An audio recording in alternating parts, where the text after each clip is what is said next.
Ignition sequence start. 6, 5, 4, 3, 2, 1, 0. Liftoff. We have a liftoff.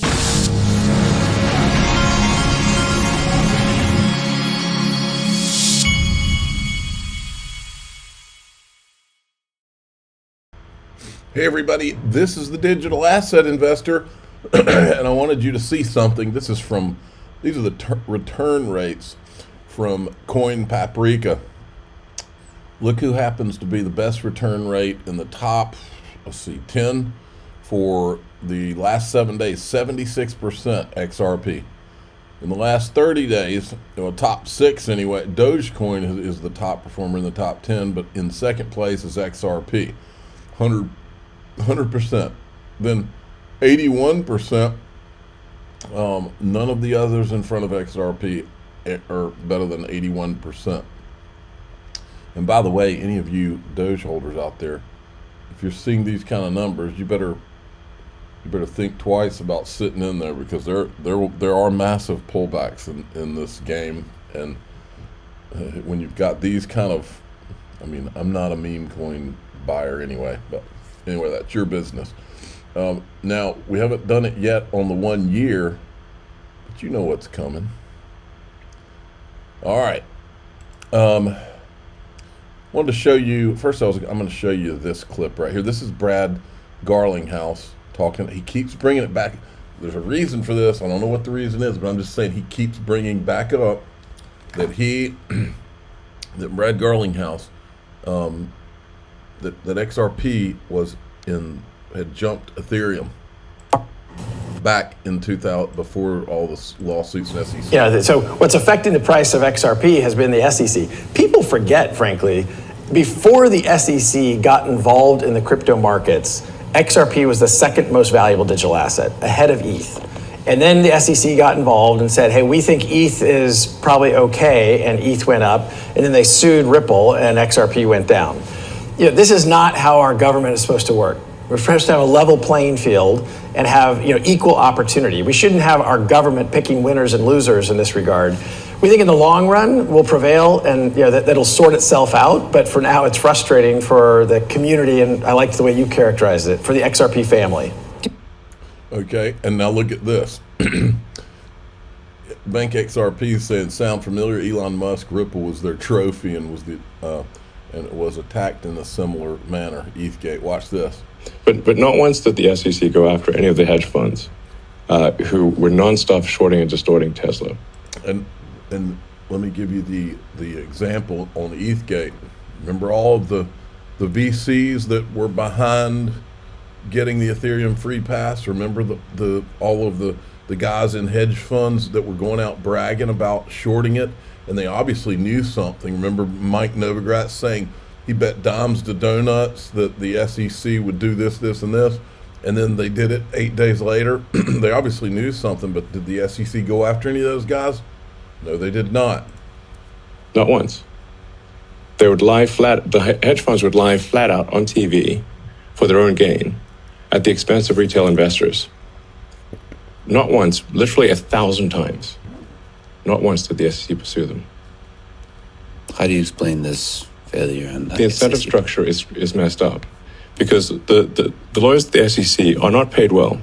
It's a fairly low-paying job, but what they're looking for is a trophy from the SEC. They're looking for to put on basically their LinkedIn. Yeah. From that, they can get a job at a high-paying law firm. It's exactly what the lawyer here did.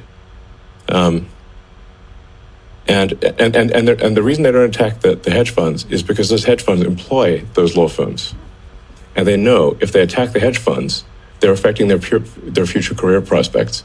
So they sell small investors down the river for their own career. That's what actually happens. Regulatory capture. Ooh. Regulatory capture. Yeah. Sound familiar? Look at this. I forgot to cover this, I think.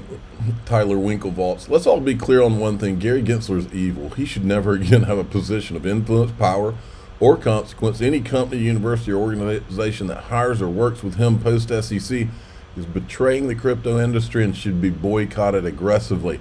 This is the only way to prevent this kind of misuse of government. Well, they could go after him.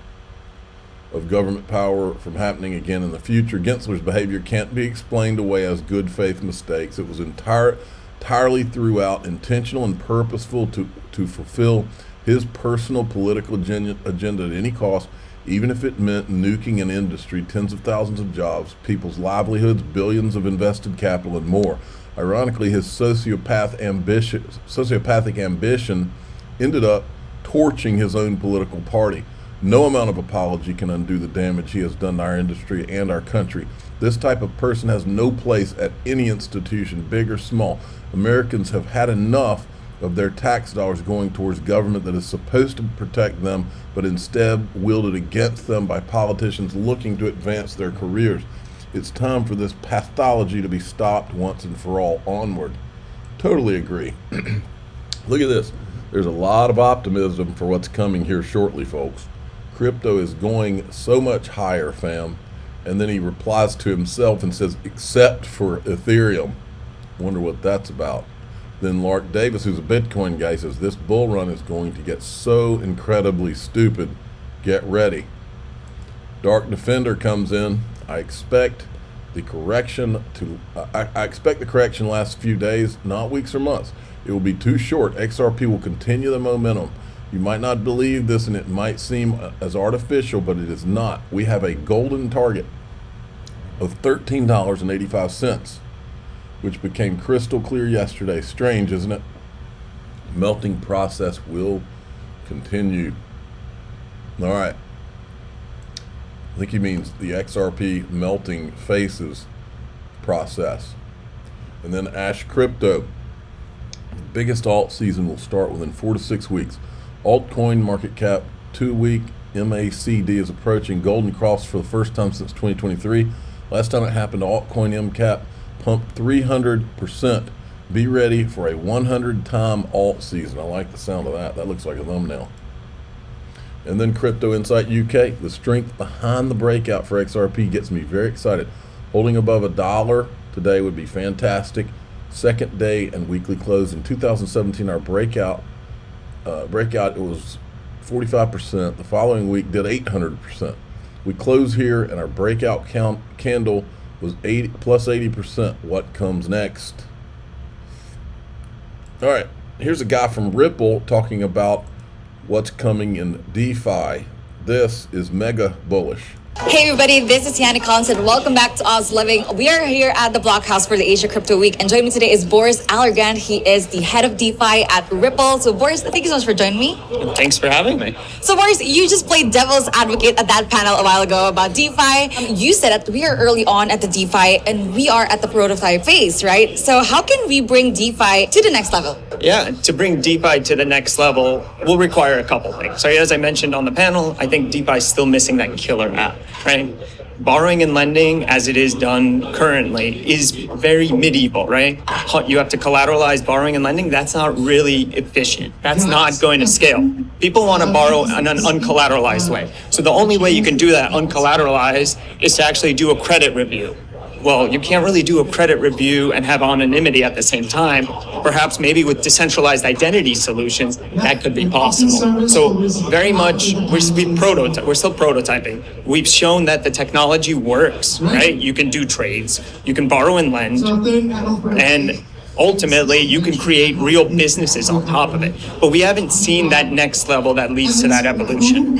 Exactly, great points. And a while ago, you actually raised the question, will DeFi replace banks or will the banks adopt DeFi? So what are your thoughts on that? I think banks will clearly adapt DeFi, right? Ultimately, DeFi is a technological innovation that creates efficiencies. At the end, as a consumer, I don't care if the trade is done through decentralized manner or centralized manner. I don't care how my yield is generated, as long as it's generated safely, as long as it works and it works efficiently. So it's going to eventually just be the background of any bank system. And there will be this amalgamation of CeFi, DeFi. What is the best route? What is the most efficient route? And the user won't know. and it won't matter. It's just going to work. So for me, my mom, my grandmother, that's what we care about. And so how can we bring DeFi? That's a real good point. That's kind of where I'm at. I don't get too much in the weeds on some of this stuff right now, because until the technology has progressed to the point where I don't have to explain it to my mother, I can just say, here's where you go to so-and-so, and you put your digital assets there, and you can earn a return or whatever. Until we're at that place, or you can leverage it, you can borrow against it, till we're at that place, I don't get too deep in the weeds on all this stuff, on the DeFi stuff and all that, because I think that my job, as I see it, is to simplify all this as much as possible, because it's all complicated stuff. Okay. More accessible and geared towards financial inclusion. To bring DeFi towards financial inclusion, I mean, part of it is education, right? I think that's super important, but also enabling the institutions to bring that cost down. A lot of times, if you think about financial inclusion, why some people are underbanked, it doesn't make sense for banks, right? Because it's too expensive to potentially bank someone. If you can bring that cost down, then there's a value prop for a bank to increase financial inclusion, kind of what I was saying earlier. That's really kind of the path towards it, right? So education and really creating efficiencies, bringing the cost down, making it viable.